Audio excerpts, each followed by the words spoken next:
brothers and sisters, friends and allies, men and women of conscience across Africa and beyond, I stand before you not as one individual, but as the living expression of a struggle that began long before my birth and will continue long after I'm gone. I stand before you not simply as Ibrahim Traoré, President of Burkina Faso, but as the stubborn echo of every cry for freedom, as the embodiment of every refusal to bow, as the continuation of a chain of resistance forged in blood, sacrifice, and dignity. Today, that struggle has been forced into the spotlight once again.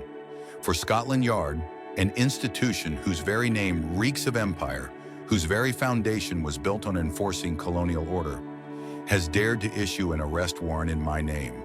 A piece of paper, they call it, a legal instrument, they claim. But I ask you, what is this really? What purpose does it serve? On whose authority is it written? And why now? Prime Minister Keir Starmer, I address you directly, not in whispers, not behind closed doors, not in the controlled theater of diplomatic exchanges, but openly before the eyes of the world. I speak to you not as a subordinate, not as a supplicant, not as a petitioner begging recognition, but as an equal who represents a sovereign people. And I tell you plainly, your government's act is unacceptable. Your warrant is illegitimate. Your justification is hollow. This is not law. This is politics wearing the stolen robes of legality. This is coercion dressed up as justice. This is interference coded in sterile vocabulary. You seek to hide the old instruments of domination under the veneer of impartiality. But we see through it. We see the design. We see the pattern. And we refuse it. For centuries, Britain and its allies lectured us about law, about order, about civilization. But when ships left your ports carrying human beings in chains, what law was that? When your maps carved up Africa like a carcass, what order was that? When resources were plundered, when leaders were overthrown, when resistance was crushed with bullets in prisons, what civilization was that? Do you not see, Prime Minister, that your so-called warrant does not float above history? It is buried in it. It drags with it the chains of the past. It carries the stench of empire. It echoes the same arrogance that once said Africa was incapable of self-rule, that Africans must be tutored, supervised, controlled. You cannot deny it. The fingerprints of colonialism stain this paper. The ink with which it was signed is not neutral. It is the ink of domination. And I ask, what crime do you accuse me of? Is it corruption? No. For those who looted Africa in collaboration with your corporations walked freely. Is it theft? No. For those who sold entire nations for personal gain were welcomed in your palaces. Is it violence? No. For those who unleashed terror on their own people with your weapons were praised as allies. My crime is none of these. My crime in your eyes is defiance. My crime is independence. My crime is saying clearly, our gold belongs to us, our oil belongs to us, our soil belongs to us, our destiny belongs to us. That is the only crime in your books, freedom. And let us be honest, Prime Minister, this is not about me as an individual.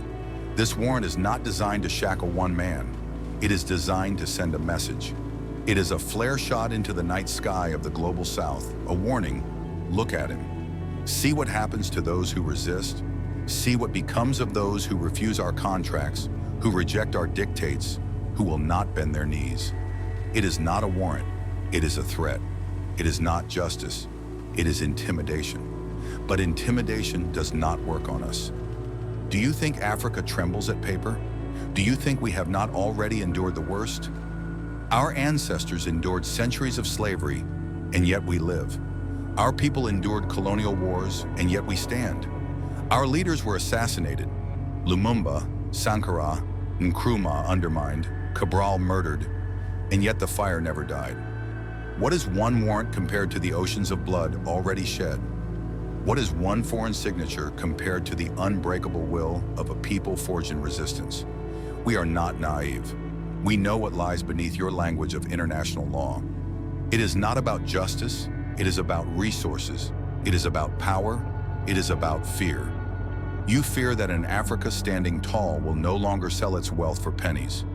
You fear that a Burkina Faso on its feet will inspire others to rise. You fear that the system of extraction, gold out, oil out, resources out, wealth out, will collapse when Africans refuse to kneel. And you are right to fear it, because that collapse is already happening, because the tide has already turned, because we will no longer be pawns on your chessboard. Let me tell you what this warrant truly represents. It is the same logic that fueled the slave trade. Control the body, break the will, and wealth will flow. It is the same instinct that built colonial administration, criminalize resistance, elevate puppets, exploit resources. It is the same impulse that supported dictators who served foreign interests while their people starved. And now in the 21st century, it is the same arrogance that says, if you will not obey, we will criminalize you. If you will not submit, we will isolate you. If you will not sign, we will smear you. But hear me clearly, that era is over, finished, buried. We are not the Africa of yesterday. We are not the Africa of pliant leaders, of endless begging bowls, of silence in the face of humiliation. We are awake, we are alert, we are prepared, and we are unafraid. Prime Minister Starmer, understand this. Your warrant does not weaken me, it strengthens me. It strengthens us. It reveals your fear, your desperation, your inability to accept that the world is changing. You may think you hold power in your courts and institutions, but the real power is shifting. It is shifting to the people, to sovereign nations, to alliances that no longer depend on the approval of former empires. And so I ask you, under what law do you act? Whose justice do you invoke? What morality do you claim? Because no morality can justify the reach of empire into the sovereignty of free nations. No justice can justify punishing independence while rewarding servitude. No law can sanctify coercion. People of Burkina Faso, people of Africa, hear me well. This warrant is not a symbol of our weakness. It is the clearest proof of our strength. Because no one issues a warrant against the submissive. No one threatens the compliant. They only threaten the defiant. They only criminalize the independent. They only target those who refuse to kneel. And so this paper, this so-called arrest warrant, is in fact a badge of honor. It is proof that we are doing something right. Let the world watch. Let every oppressed nation listen. Today it is me. Tomorrow it may be another. But the pattern is clear, and so must our response be clear. We will not comply. We will not kneel. We will not return to the old era of fear. Prime Minister Starmer, you stand at a crossroads. You can continue the path of arrogance, the path of colonial reflexes, the path of interference. Or you can choose respect, dialogue, equality. But make no mistake, whether you choose wisdom or folly, Africa has already chosen. We have chosen dignity. We have chosen sovereignty. We have chosen freedom. So I say again, I am Ibrahim Traoré. I will not kneel. I will not yield. I will not bow before courts that do not recognize my people's sovereignty. I stand for Burkina Faso. I stand for Africa. I stand for every people who has been silenced, humiliated, exploited, and told their future belongs to another. And to those who believe this is about one man, let me tell you, my name is not the point. I am but a vessel. This is about something far larger. This is about the principle that no foreign power has the right to dictate the destiny of free people. This is about the truth that dignity is not granted by warrants, but lived through struggle. This is about the certainty that no matter how many papers are signed in distant capitals, the future of Africa will be decided in Africa. You may issue your warrants, you may smear our names, you may spread your propaganda. But understand this, no piece of paper can arrest a rising people. No court can imprison a continent awake. No warrant can silence the cry of sovereignty.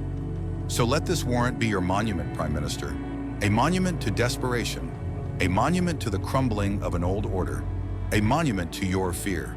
And let our refusal be our monument, a monument to courage, a monument to dignity, a monument to a future we will claim with our own hands.